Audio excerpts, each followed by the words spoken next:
Hey everyone, hope Renegades has been treating you well. I actually have not really played much of the DLC after the campaign because I've spent the last 48 hours or so just doing testing. Thankfully, we are almost out of the woods, and today I'm going to be releasing the first of 5 videos, one per day over the next 5 days, on my opinions on the Renegade sandbox changes and all the testing that I've done.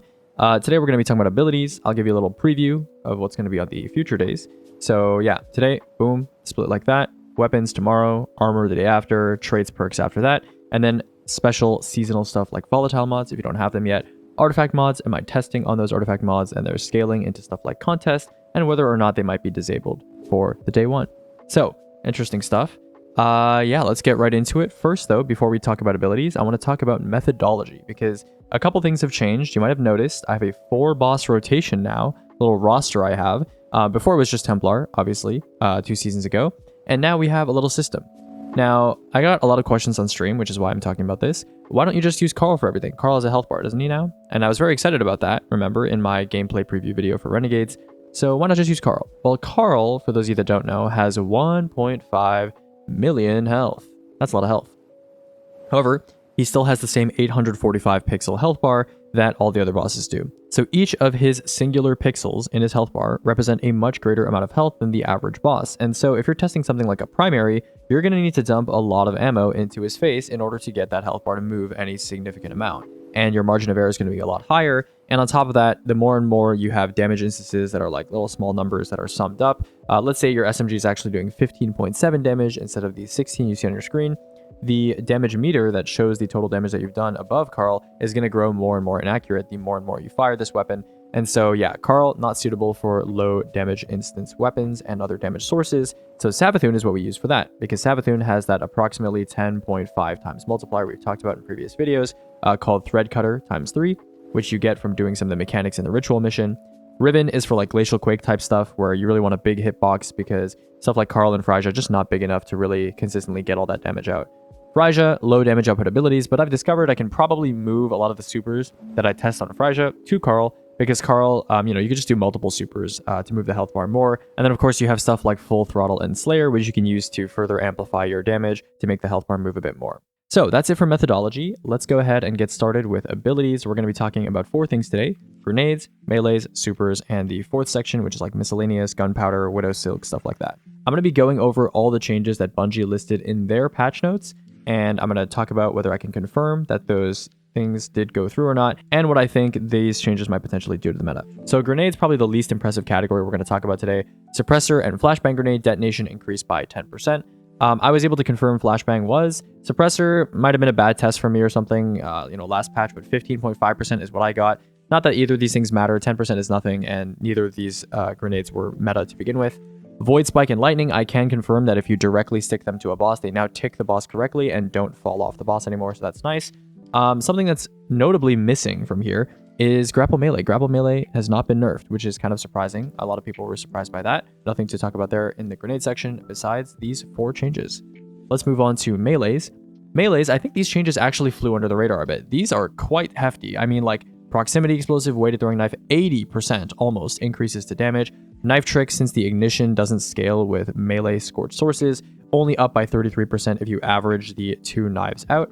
And then lightweight knife actually buffed by over double because it also got a crit ratio change as well. So while I don't think this is going to make them meta for damage or anything like that, knives getting this big of a buff is pretty nice because I think a lot of people are going to pivot to trying Solar Hunter, especially in 6-man fire teams, because of the on your mark changes, which give everybody obviously 50 weapons. So definitely a worthy, trade-off to look into potentially, which makes that weapon stat less of a requirement, I suppose, for your stat building when it comes to 6-man DPS. So because Solar Hunter is forced to run a knife, you're going to be running one of these 4, and all 4 of them have been buffed. So you're going to feel it to some degree. I'm curious to see if people might run the Athros' Embrace like solo GM Warden build with Div 1-2 punch that was popular back during a couple years ago, because this is certainly a big buff for stuff like that. And then finally, the last melee buff to talk about is Hammer Throw. Hammer Throw got a change where based on the distance that it travels, it does more damage. And in my testing, the distance maximum was around 36 meters at 36% multiplicative. It's not exactly 1% per meter, but I also tested like throwing straight up at a ceiling, having it bounce and come back down. And I think it's actually based on time traveled, like full court. So yeah, just keep that in mind, I guess. Not really many ways to slow your hammer from reaching a target, but I guess that's a thing. This will help people who use Melis, I suppose, just in neutral gameplay, because that's just going to increase the damage. Bungie said that this doesn't like stack with stuff, it's like a novelty thing, but I did test with Roaring Flames and it does seem to stack multiplicatively. And so as a result, I've actually gone to the Sustain tab here and I've added a Throwing Hammer entry from max range.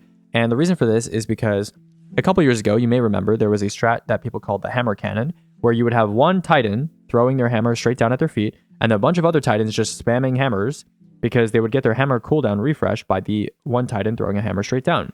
And so if you do this, you can theoretically get this DPS, but you also have to be surrounded like Biotic and Roaring Flames. So definitely weird and niche, but funny, and doesn't do as much damage as just like, one-two punching the boss, but I guess it also has range. So interesting trade-off, I suppose. The multiplier definitely helps, and this would have been like significantly lower if not for that, but pretty funny, I guess, if you're interested in doing the Hammer Cannon strategy. It is like a thing you can do, I suppose. Okay, and now we're going to get to the bread and butter of the video, which is supers. Yeah, a lot of super changes, very meta-defining super changes, in fact, and we're going to go over them in this next section. So before we get started, I want you to pay attention to two values in the swap tab. So I've already filtered by supers here. That's going to be total damage, so how much damage does the super do over its duration, and then swap DPS. Okay, true DPS, this is like how much DPS the super actually does from the starting tick of its damage to the ending tick of its damage. So stuff like Pyrogale, if I can find that real quick. Pyrogale, you'll see here, has a massive difference between its swap DPS and its true DPS, and that's because the Cyclone ticks for a long time, even though you're able to do other actions once the super has ended while the super is still ticking. So we're going to rely on something called swap DPS. What does swap DPS mean? It's basically during the period where you are rendered essentially useless outside of just being able to use your super. So for example, in the case of, like regular Burning Maul without Pyrogale, you're slamming. During that period of time, and you're able to fire your weapons before, you're doing super during this period, right? And then you're able to fire weapons after. During this period of time, for the bang for your buck, essentially, right? For the time that you invest using your super, how much damage, total damage, are you adding to your damage strategy, regardless if this damage actually extends beyond when you're able to start firing your weapons again. So that's what swap DPS is. That's a lot more relevant in the context of, actual damage strategies. So what is a swap DPS that we're looking at for supers? We've talked about this before when we talked about abilities pretty recently, and I said in a previous video that the number should be 4,000. Now, where did I get that number? If you look at the sustain tab here, you'll notice that a lot of the good weapons are clustered between 3,500 and around 4,000 damage. Now, this season, we have something called the refurbished A499, the Heavy Sniper. Everyone knows about this. I'll be talking about it, in a future video. But the Heavy Sniper, if you take away Darcy, let's say people don't want to use Darcy, because Darcy is, it's not even necessarily worth the trade-off, right? It's not a huge increase in damage to the refurbished. So let's say you don't take Darcy, but you do take Sniper's Meditation. So I'm going to write SM, which is 15%. I believe it's 15 at least on the Heavy Sniper. But yeah, so let's say you minus Darcy plus Sniper's Meditation around the same. It's going to be around 4,900 or 4,800. So you could even make the argument this season that super should be doing 5,000 swap DPS in order to be competitive with your weapons. Because if you're going to use a super for damage and not for utility and helping your team, it better do some good damage, right? So let's go to the swap tab. I'm actually going to keep the threshold at 4,000 just for discussion purposes, for simplicity's sake, just going to leave it there. And now we're going to go over every single super that Bungie said that they buffed or made changes to. And we're going to discuss their new damage profile when it comes to total damage and swap DPS.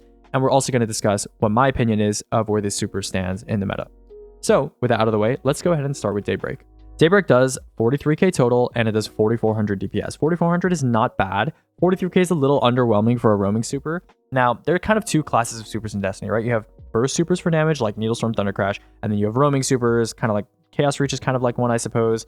Daybreak, Winter's Wrath, stuff like that, right? Long duration supers, 10-second supers, 11-second supers, etc. Now, Bungie has done a lot of work recently to blur the lines between these two categories, and Daybreak, unfortunately, 43k, a lot of the best burst supers in the game, they are around the 30k to 35k total mark, right?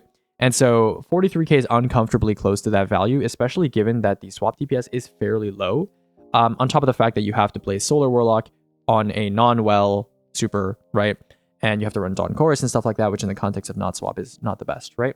So something to comment about Daybreak. My old Daybreak base value test might have been not that great, but Bungie did say base, Dawn Chorus would be receiving a rather significant buff because of the fact that it can now Scorch. So that's a 45% gain there. And then of course for the actual Dawn Chorus, 21% is pretty in line with the 20% that they indicated.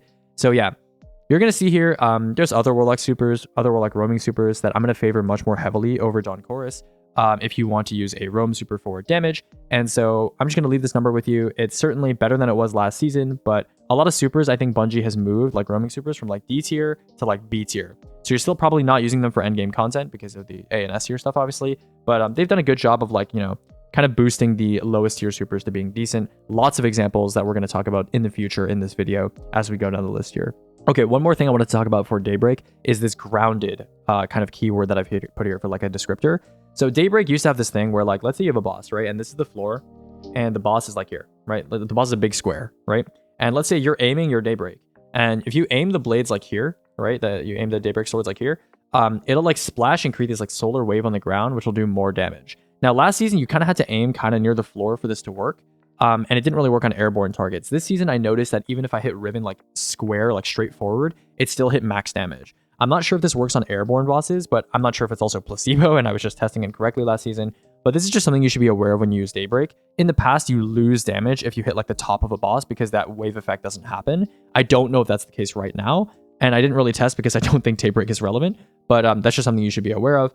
This season, I did make sure that I was hitting max damage for both my tests though, and this is the result. All right, next up, we have one of the most important supers in the game, of course, and that is Golden Gun. So Golden Gun was supposedly buffed by 26%. I can confirm that it was buffed across the board: Deadshot, Marksman, Star Eater, Nighthawk base, and not just Deadshot and Six Shooter, which was, I think, a typo in their article. On top of that, Golden Gun now scorches. All Goldies scorch Deadshot, Marksman regardless, except for Nighthawk. Nighthawk is only one shot anyway, and Goldie does require multiple shots to ignite.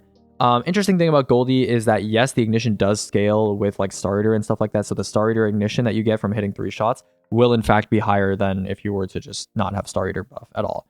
So interesting stuff there. Deadshot effective buff is higher than 26% because of the ignition inclusion here: 46%, 39, 32, 34, etc. So the question is, really, the most relevant Goldie variant is Nighthawk. What is the difference between Thunder Crash? Now, Thunder Crash is only 6% better than Goldie, which is really nice. That's a very, very nice change. I honestly didn't expect them to do this. But yeah, it's a really nice change. A lot of people make the argument that Thunder Crash is inherently a more risky super because you have to go melee range. And I don't think any contest player has ever genuinely felt this way. Not of anybody that I know that I talk to for certain. I think a lot of people that say this are kind of theory crafting and thinking about the way the super works in their head. But I don't think I've ever, as a Titan playing the game, Thunder Crashed a boss and thought, man, like I'm in danger now. Because you have the resist, you have the natural super DR when you're in flight. And then afterward, you have a crazy amount of resist stacking as well coming out of the super too. The real limitations to Thunder Crash are range, and there is a potential for losing DPS because of travel time. Now, even granted those things, with Thunder Crash having, you have to become the super, right? And you have a longer duration, it still has some of the best swap DPS in the game, right? This is for like a point blank T-Crash, but still. And then you have to also keep in mind that even on some longer range bosses, people literally ran Prismatic Titan with Frenzy Blade on Epic Koragos during the Sky phase, where he is in the sky, like one of the least Thunder Crashable states you can be in. And people literally went up, Thunder Crashed his face, and then meleeed back toward their team. And they were willing to do that. So to tell me that Thunder Crash is held back by being a risky super, being a melee range super, or like, having range issues, just not a thing. It's just not a thing, okay? Very, very safe super. Also, Goldie requires a crit. Goldie requires a crit. If you miss the crit, it's pretty terrible, right? So I'm not saying that, this makes this decision balanced or anything. I'm just saying that like Thunder Crash, for doing as much damage as it does, which it still does more damage than Goldie, it doesn't like necessarily incur a lot of the risk that a lot of people have been arguing about that I've seen on the internet. I know not everyone thinks like this, but I'm just saying like I disagree with that take pretty strongly.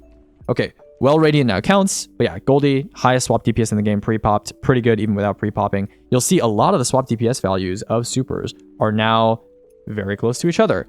I will say, remember how I told you to pay attention to these two values? Once you get up past like the 10k mark, like past over here, really doesn't matter, because look at all these supers, look at their durations, right? It's like 2.3, 2.2, or really actually you should be, don't look at the total time, look at the cast time. This is the amount of time you spend not shooting your weapons. They're all the same. They're all essentially the same, right? 1 second, 2 second, 3 second. That little minuscule amount of time really doesn't matter, and it's going to inflate the swap DPS value by a lot. So really, once you get past a certain point, right? Really, once you get past here, I would say, past the Glacial Quake point, which is, this is like a roaming super, it really doesn't matter. It really doesn't matter the swap. Really what matters is the total damage. Really what matters is the total damage, and that's what we're going to be talking about more as we talk more in this video, okay? So next we have Moebius Quiver. This is maybe the most requested super for me to talk about.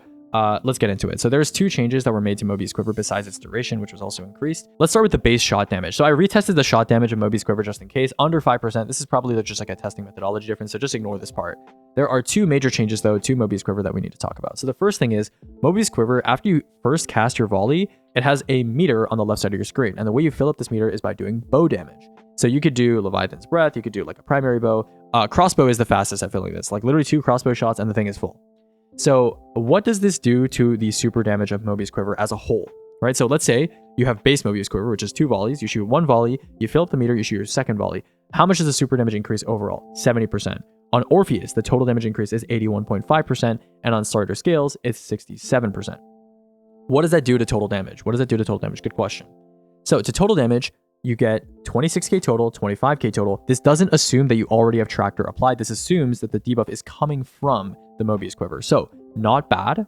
I mean, this is up there with stuff like Beast of Light Needlestorm, right? It's up there, and that's assuming your first volley isn't even debuffed, right? So this also excludes bow damage. A lot of people have been sending me clips with Leviathan's Breath doing like, inflating the amount of damage that you're doing with the super, but that's not the super damage. I'm talking about just the super damage. Just the super damage is already pretty decent at 25, 26k, okay? So not bad.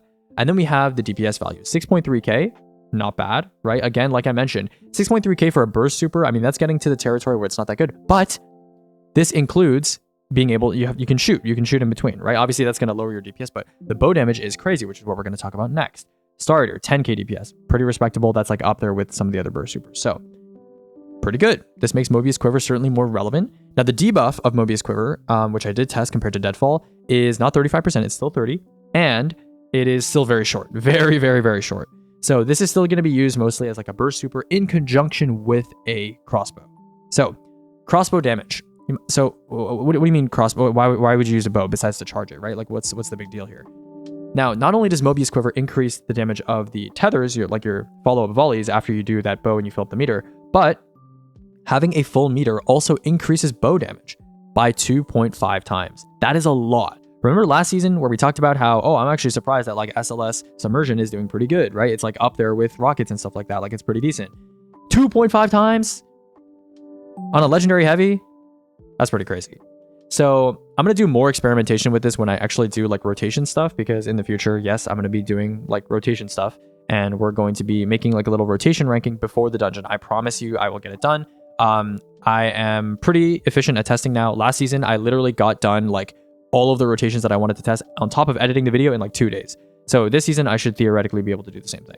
But yeah, SLS experimentation, for those of you that don't know, watch my previous video where I rank all the pre-Renegades rotations. There is a rotation in there called like SLS Submersion, Speed Loader / Submersion. And the way it works is you basically just abuse getting your dodge back really quickly and the Dragon Shadow reload effect to spam a bunch of crossbow bolts.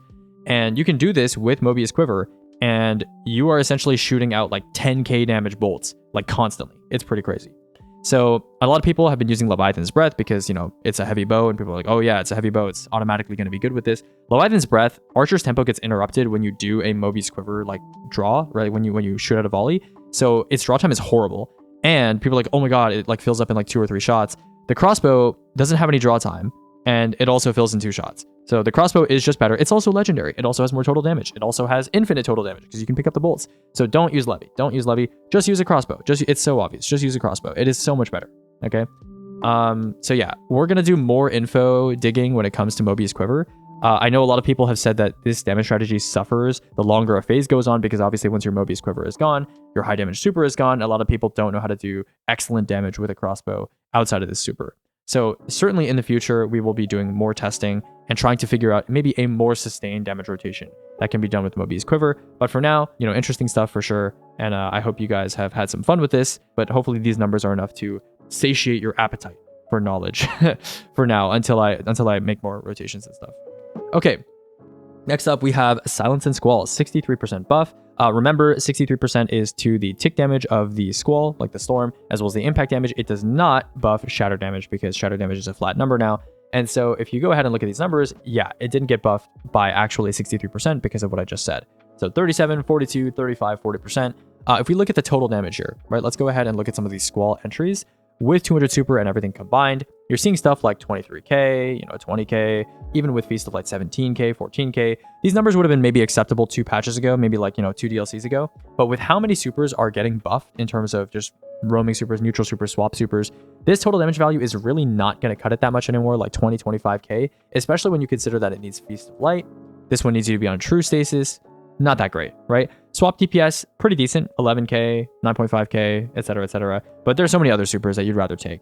Squall, really now, all this does is, if for whatever reason there is a mod in the future or some interaction in the future that requires you to slow a boss constantly, for example, Bacchus, and you need to be on the stasis subclass for some reason, this just makes it so that you're not doing as miserable damage, I suppose, with your super in those moments, if that makes sense, right? So kind of like, approaches the big 25k kind of grouping that we were talking about in the previous video, but the actual total damage especially without Feast of Light, is not competitive. So Silence and Squall, nice change, but really not going to affect much unless you're forced to be on stasis or stasis super. All right, Nova Warp, 15%. My numbers say 9%, but who cares? It's Nova Warp. Stormtrance. Okay, this is a big one. Probably the second most requested super for me to talk about. The maximum scaling on the Tickle Fingers was changed from 50% to plus 65%. Base damage overall was increased by 11%. Feast damage overall was increased by 7%. Neither of these are significant changes. The big change was the Stormdancer's Brace. Stormdancer's Brace now activates more like on hit rather than on kill. So the Ascending Amplitude effect now activates on a single target as well. And on top of that, it also has, it gives you like Bull Charge and stuff when you deal damage while you're amplified or something like that. So it does a lot of stuff. And all that stuff combined makes it do almost 30k total damage. And this is not with the modifiers like debuff and stuff included. So if we include those things, what are we looking at? Ascending Amplitude. 60k total. 60k total. This is well deep into the roaming super territory. Remember how earlier I was talking about Daybreak, not that impressive, 44k. Just barely above those burst supers that are hitting 35, 33k. 60k total. And the thing I like about this the most is that you can be on Prismatic. You should be on Prismatic because of Facet of Courage.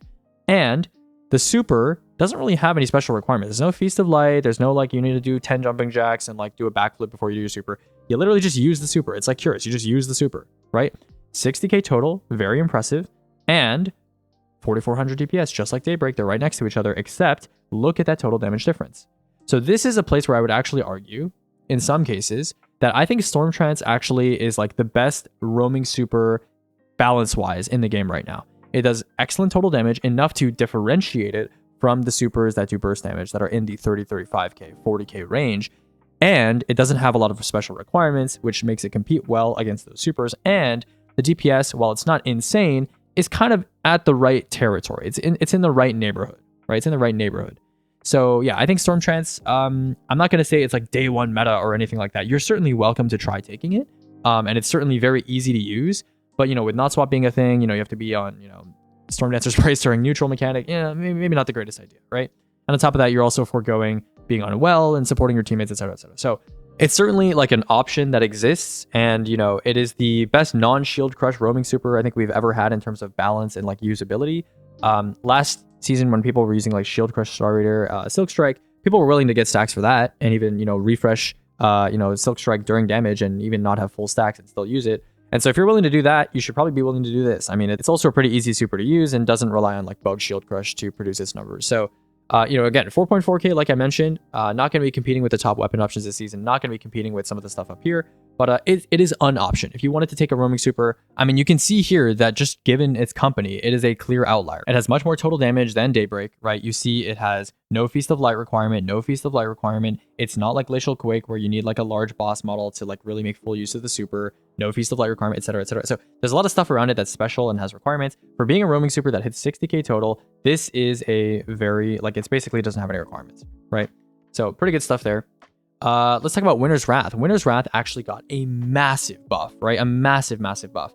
However, Winter's Wrath was literally the worst super, I believe, on this list by a lot. Shockwave plus 210%. Ballador's effectively got a 2.5 times multiplier to its damage. Feast got essentially a 3 times multiplier to its damage, but it's not enough to make it competitive because a lot of other roaming supers were also buffed. So you see here, even imagine a super, Feast of Light times 6, getting a 3 times buff, and it's still down here at 3400 DPS. That is how bad Winter's Wrath was before these changes. And now it's still not good enough because not only does this require Feast of Light times 6, but if you look at Stormtrance, I mean, it's just worse, right? It is just objectively worse in every way. So yeah, Winter's Wrath, it's nice. It got moved from like F tier to like C tier, but not good enough to like, really break into viability. Okay, Needlestorm. I have a bunch of reference numbers here. This is like base Needlestorm, like no evolution, to base Needlestorm with Mataiodoxia, no evolution, base to 200 grenade with no evolution, evolution to evolution with both, base and Mataiodoxia, evolution to 200 grenade. For those of you who are wondering, why am I mentioning 200 grenade? For some reason, the Stylostyxis explosion, so you know how the Mataiodoxia thing works, is like after you hit a bunch of needles on a target, there's a suspend explosion or whatever. That explosion scales with the grenade stat instead of the super stat for some reason. Not sure why that's a thing. And it also, it just doesn't scale with the super stat. I think I implied that, but just to be clear, that part of the super doesn't scale with the super stat. So if everything were to scale properly with 200 grenade and 200 super, this super would literally be better than Curus. It would be better than Curus. However, I assume that the Stylostyxis explosion not scaling with super and scaling with grenade instead is not meant to be that way. So what I have here instead is I've created a new row over here, where I've done a not 200 grenade, so 100 grenade or like 99 grenade or whatever, Needlestorm with Mataiodoxia with evolution, and then I multiplied all of its components from the impact to the explosion to the suspend detonation by 45%, because I assume that is how the super is actually supposed to scale.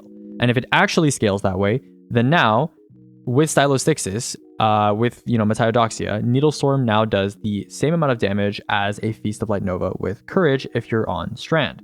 So that's pretty good. That's approaching Thunder Crash and Goldie territory, and I think that's pretty balanced. I mean, it could do a little bit more damage, but this would certainly, it's kind of the likes of Curus T-Crash. You can call it that, right? It's similar to being at the likes of Curus T-Crash, right? I think that's not necessarily misrepresenting this kind of comparison here. That they're pretty close, right? 29k to like 33, that's pretty close, right? However, right now, the true value of Mataiodoxia is actually 25.5k, because like I said, the Stylostyxis explosion only scales with grenade and doesn't scale with super. If we flipped it and made it scale with super and not with grenade, and so everything got scaled with super properly, this number would be where it should be. But as of right now, I mean, I don't know. This is not particularly great. This is essentially the same as just throwing a Feast of Light Needlestorm, which I'm not the biggest fan of. I mean, it's nice, I guess. I would like them to make it so that the super actually scales with the super stat correctly, and that will make it, I think, balanced. I think that will land it where it is supposed to be. I'm not sure how this 200 grenade thing kind of slipped through the cracks, but it is what it is. Because 200 grenade only increases the super damage by 17%. So yeah, that is all I wanted to say about Needlestorm. If they do fix it, I think it will be viable. Now all three classes have a pretty strong super that's up in the burst category, and I think that's fairly balanced class-wise. So that's pretty cool. Okay, next up we have Blade Barrage. Blade Barrage, again, pretty solid buff, right? Plus 39%. I was able to confirm 39, 41. This is probably a testing error, but 32%, something like that. Blade Barrage, just kind of an inconsistent super, especially for like range bosses, thin bosses, boss with small hitboxes. I don't know, 35k, DPS is pretty decent. I mean, certainly a deserved buff, because Blade Barrage has certainly fallen behind the curve a little bit. But if you see the difference between like Nighthawk and Blade Barrage, I don't know. Unless you're like really going for that extra little bit of total damage on like a speedrun or something, like on Morgith or something, I think even then people are just going to use Nighthawk, to be honest. So yeah, the difference is really not big enough to warrant the inaccuracy of Blade Barrage. For those of you who have tested Blade Barrage before and tried to get consistent numbers out of it, unless you're literally face tanking a boss, it is very hard to get very consistent numbers out of Blade Barrage. And so yeah, I think people are just going to opt for Nighthawk on Hunter. Even though Solar's been buffed, I think Nighthawk is still just generally better. Okay, Deadfall Tether is in fact a 35% weaken. I don't think this is going to change people using it because its duration has not been changed. Its duration is still around 12-13 seconds. And also Bungie did say that something about the Tether like immediately weakening on impact and immediately suppressing on impact. It doesn't do that. At least Deadfall doesn't. I don't know if Moebius does, but Deadfall definitely doesn't. There's definitely still a period where the Tether needs to like pop open and snare a target before it becomes weakened. So yeah. 35% weakened, certainly not enough to make Deadfall meta. Moebius is certainly going to be seeing more attention from me and from others in the near future. Okay, last couple supers we got to talk about. Sentinel Shield. Sentinel Shield, a lot of people have been talking about the super as a supportive option. I'm actually not going to go over here because the value for Sentinel Shield, I don't have like a DPS value for it because that didn't really make sense to me because you're in the super and throwing it during that time. But yeah, shield throw does approximately, I believe, 12k. Yeah, 12k with no buffs or anything like that at full charge. The way Sentinel Shield works now is that you can block with it, and as you block more and more projectiles and attacks with it, it fills up a meter, and once you fill up the meter completely, you can throw your shield, and it'll do around 12k damage. It does work with Synthos, but I don't think people are really going to be making use of that much. It's like a 50% boost, but not really going to matter too much. And then with 30% debuff and 200 super, so comparable to this stuff in the swap tab, you're going to get 23k, which is 7% more damage than a courage-based Thunder Crash, which is actually decent, right? I mean, that is what they said it would be. That is what they said it would be, around a base Thunder Crash. So that is correct, actually. Hard diminishing returns after 2 throws. So after you generate enough meter for 2 throws, it starts to build really, really slowly. But apparently, if you have people behind you, which extends the duration of Sentinel Shield, and you have Doomfang on, which refunds some of your super, I think, when you hit the shield, you will get enough for 3 throws, from what I've been told. So yeah, this super potentially, not only does it support your teammates, gives them the reload thing, which I've heard is broken right now or something. It also gives them Void Overshield for Fortune's favor, potentially. You can contribute to damage. We're going to talk about and compare, do some math in the future, comparing whether or not this is worth it. But in my opinion, I think it probably is going to end up being worth it. I mean, 15, 20% more damage on potentially your entire fire team or most of your fire team. And then you're still doing like a little bit of damage, in between and stuff like that. It's probably going to be worth it in 6-man. In 3-man, certainly not, but in 6-man, potentially. Yeah. Okay, Fists of Havoc light heavy combo. I'm not even going to really go to the swap tab here because, I mean, sure, I'll show you Fists of Havoc. It's not very good, right? 36k total. It's just worse than Stormtrance. You can think of it that way. Like, anytime we talk about a roaming super, Stormtrance is the gold standard now. Everything is just worse than Stormtrance. Okay, so Fists of Havoc, light heavy, and this is with Biotic as well. Light heavy combo. More total certainly than the light spam and heavy spam in the past.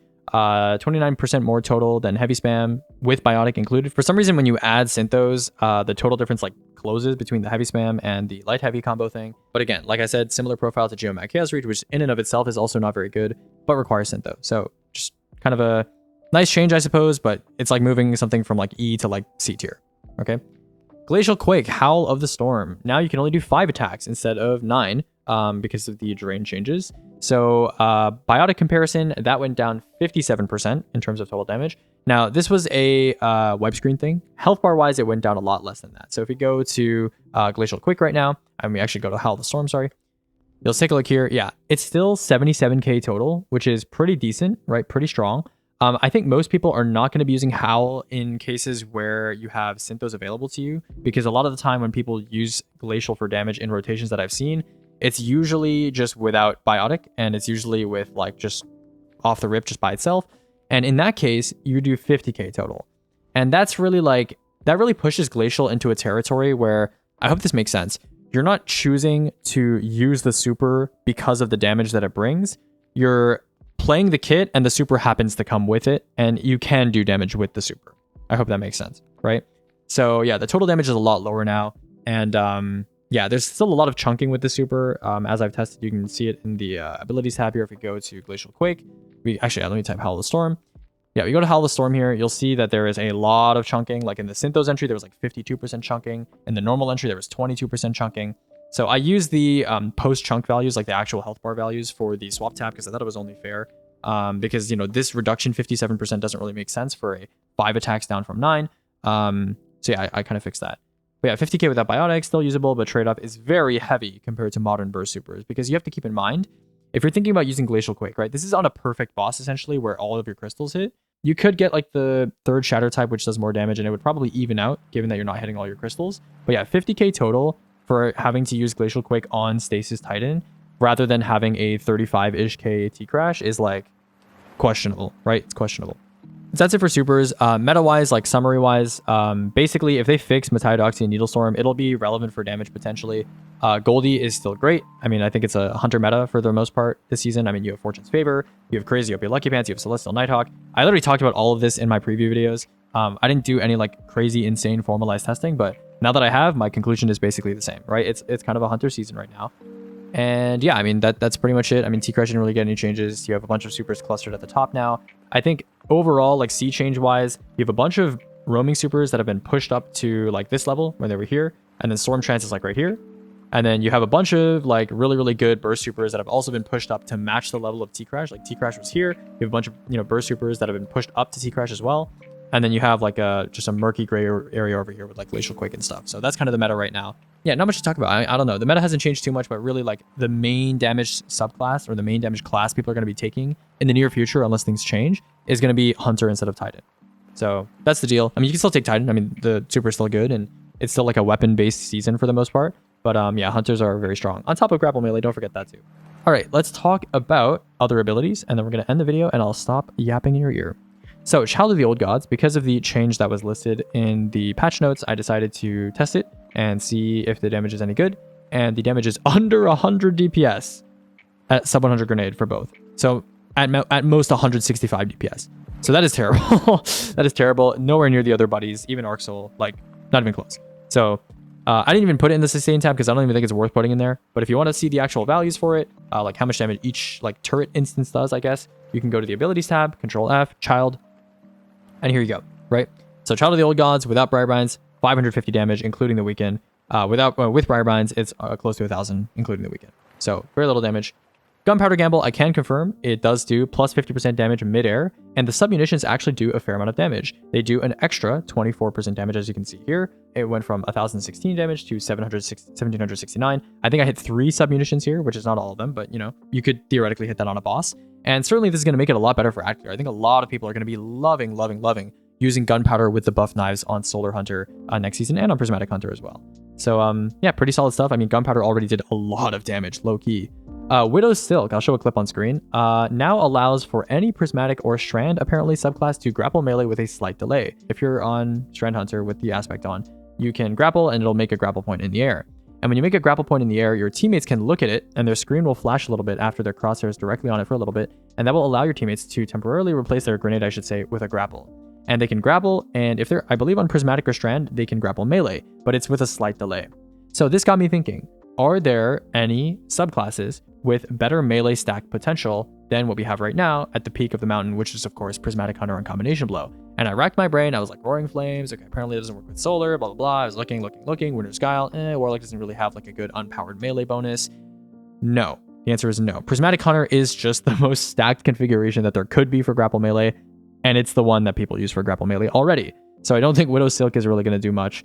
It's cool, it's quirky, and it's technically like visually kind of like a impressive kind of immersive thing, and I thought it was kind of cool. But is it going to be useful for endgame content? No. Okay, and then finally, grapple swapping, which I'll also show a clip of. Helpful Hunter, shout out to him. He sent me a clip. Apparently, you can quick swap now by grappling and instantly jumping. And jumping instantly cancels your grapple. And if you input a swap input during this time period, you do a kind of pseudo quick swap. I say pseudo because I tried this on a bunch of weapons, and it doesn't work with certain weapons. It doesn't work with most weapons, I should say. Like, it doesn't work with Acries. It doesn't work with a bunch of weapons. At least, maybe I was bad. I don't know. I only tested for a couple minutes, but maybe I was bad. But it works really well with rockets, right? So I'll show you a clip here of like me swapping from a sniper to a rocket. It's like instant. It's like instant. But if you try other weapons, like, I don't know, Trace and Heavy GL or something like that, it doesn't really feel the same. It doesn't really feel the same. Don't know how to explain it. But I don't think this is going to like bring back grapple swapping into the meta or anything. But you know, you're certainly free to try it out. It's cool, I suppose. But yeah, I mean, something that I'm sure more solo people will like experiment with, but I don't think in its current iteration it's like anything insanely crazy. Given that our weapon meta right now, if you've seen the solo almost 2-phase, I think I had a friend who messaged me and they said they solo 2-phase Witness recently, with like the crazy Lucky Pants stuff. That kind of solo damage strategy is not even like conducive to swapping anyway, so I don't think it's gonna matter. We're definitely in like an M1 meta kind of. So yeah, that's pretty much it. I hope you guys enjoyed my little review of the meta here. You know, as usual, all of these changes are in the spreadsheet. If you're curious, you can copy the spreadsheet and do some tweaking yourself. And yeah, tomorrow's video is going to be on weapon testing. We're going to talk about the heavy sniper and all that stuff. So yeah, excited for that. And I'll see you guys later.